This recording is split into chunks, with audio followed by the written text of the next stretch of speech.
J'espère que vous allez bien. Aujourd'hui on se retrouve pour une nouvelle vidéo. Ça va être une vidéo lecture. Je vous avais promis cette vidéo au mois de mai quand je suis retournée chez mes parents pour l'été. J'étais vraiment à fond objectif lecture et c'est vrai que j'ai lu pas mal de livres. J'en ai une petite dizaine à vous présenter dans cette vidéo. C'est toutes mes lectures de cet été. Je vous attends en commentaire par rapport à vos avis, etc.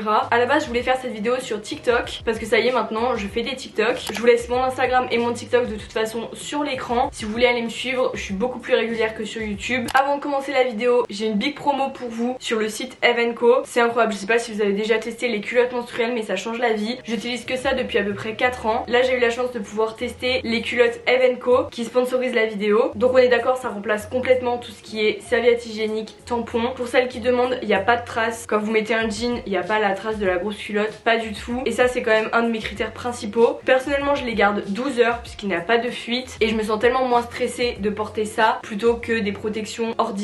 Vraiment tout le monde devrait avoir la chance de tester un jour. Je vais vous montrer déjà mon modèle préféré. C'est le modèle Maya, il est comme ça. Sur les côtés vous avez de la petite dentelle et la coupe met trop en valeur. Vraiment je l'adore. J'ai deux modèles, j'ai le modèle bleu marine et le modèle rouge. Celle-là aussi je l'aime beaucoup parce que vous pouvez être sûr qu'il n'y a pas de traces. Je sais pas si vous verrez bien mais le modèle est hyper fin, c'est parfait. Eve & Co c'est une marque française et éthique parce qu'ils travaillent seulement avec du coton bio. Je suis très contente de soutenir des marques comme celle-ci. Avec mon code vous avez moins 40% sur tout le site, ce qui est juste énorme. J'ai convaincu ma maman d'essayer parce que vraiment ça change la vie. Une fois qu'on a testé, on ne revient pas en arrière. Je vous laisse toutes les informations en barre d'infos et nous on commence avec la vidéo lecture.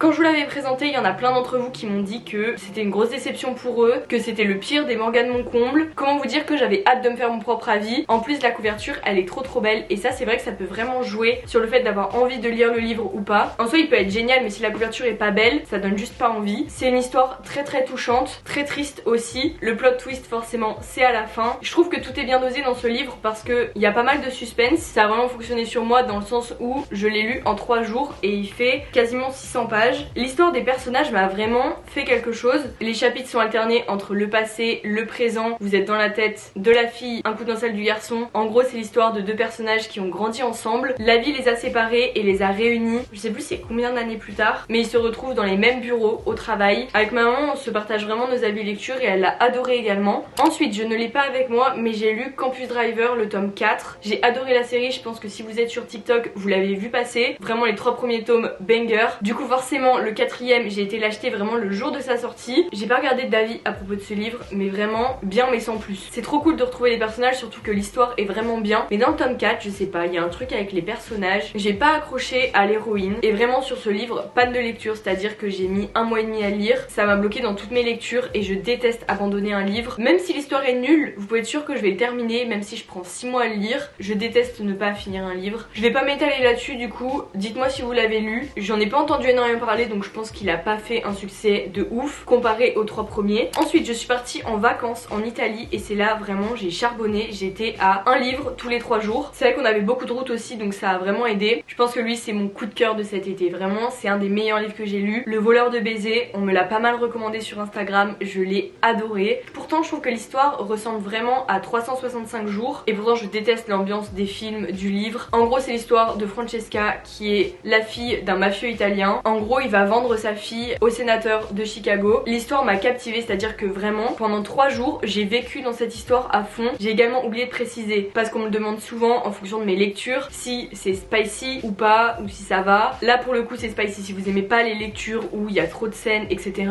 ne lisez pas ça. Sinon vous pouvez vous répertorier par rapport aux petites femmes qui dansent. Là c'est 2 sur 3. J'ai un livre à vous présenter qui est 3 sur 3. Bref on y viendra après. Lui c'est sûr il sera dans mon top 3 des lectures de 2023. Ensuite du Morgane mon comble, Nos âmes tourmentées. Alors celui-là il est passé partout sur TikTok. Il m'a dévasté ce livre. Il est vraiment trop triste et en même temps les personnages sont si attachants. Pareil ma maman l'a lu, elle l'a adoré. Elle l'a lu en 2 jours carrément. En fait c'est fou parce que quand on est captivé dans un livre on ne vit qu'à travers lui pendant la période où on est dedans. Là c'était le cas et puis le plot twist à la fin, enfin ce qui se passe et tout. Les montagnes russes ce livre. Je vous le conseille pas par contre si vous êtes assez sensible. Il y a un trigger warning au début. J'ai pleuré sur ce livre. Voilà ça m'était pas arrivé depuis jamais plus. En fait c'est fou parce que je ne suis pas déçue de mes lectures de cet été, à part du coup Campus Driver et celui que je suis en train de lire en ce moment mais je vous en parlerai après.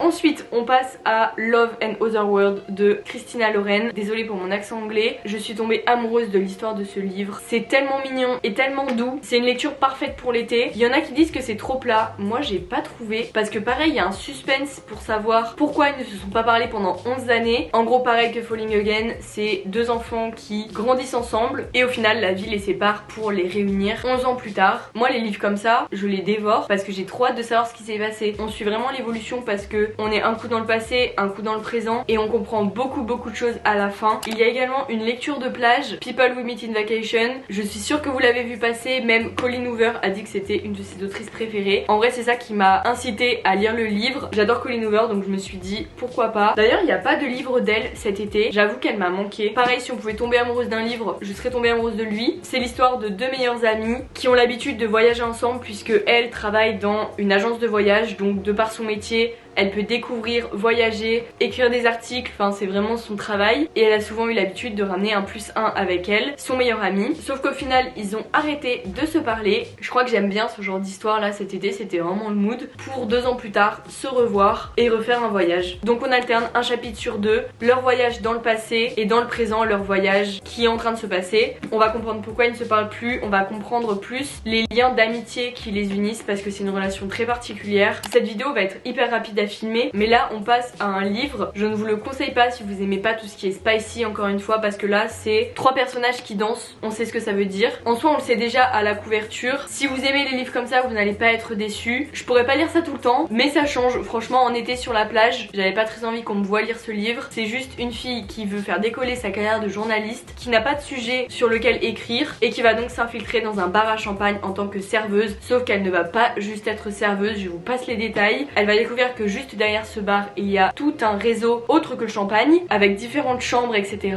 Bref je vais pas vous spoiler, ça c'est vraiment une lecture à lire dans son bain par exemple. Et ensuite on passe à mes lectures du moment. Je dis mais parce que c'est une saga. J'ai commencé les Pléiades, donc là j'en suis au tome 2. J'avais acheté les 2 tomes, donc quand j'ai lu le tome 1 et que ça m'a pas énormément plu, je me suis dit merde il y a le tome 2 après à lire. C'est un bon concept, je trouve que l'idée de base est cool puisque c'est une agence sportive dirigée par un papa et ses 5 filles et en gros il y a 5 tomes qui vont suivre une fille et leur histoire d'amour avec leur sportif. En tout cas c'est ce qui s'est passé dans les 2 premiers tomes. Franchement pour le 1 j'ai dû me mettre une deadline. Je me suis dit 50 pages par jour comme ça on passe à autre chose parce que c'est bien mais c'est pas non plus, enfin je trouve que c'est trop vu et revu. C'est les mêmes histoires tout le temps, il n'y a pas le petit truc dans ce livre et je pense que c'est pour ça que j'en entends juste pas parler. Je dis pas que c'est nul parce que j'en suis au tome 2 et je trouve même que le tome 2 est mieux que le tome 1 mais j'ai pas été captivée par l'histoire. Il manque ce petit truc, ces petites paillettes pour tomber amoureuse de l'histoire, vous voyez. Honnêtement je vais finir le 2e et je pense les vendre sur Vinted. Je me tâte à lire toute la saga avec un petit espoir de me dire qu'il y aura peut-être un tome qui sera mieux que les autres parce qu'encore une fois l'histoire de base est très intéressante mais il n'y a pas ce petit truc. Donc là je pense que pour le 2 je vais mettre une deadline aussi parce que j'en suis même pas à la moitié et ça fait 2 semaines que je suis dedans. Celui-là il faudrait que milieu de semaine il soit terminé pour que je commence ma pile à lire du mois de septembre.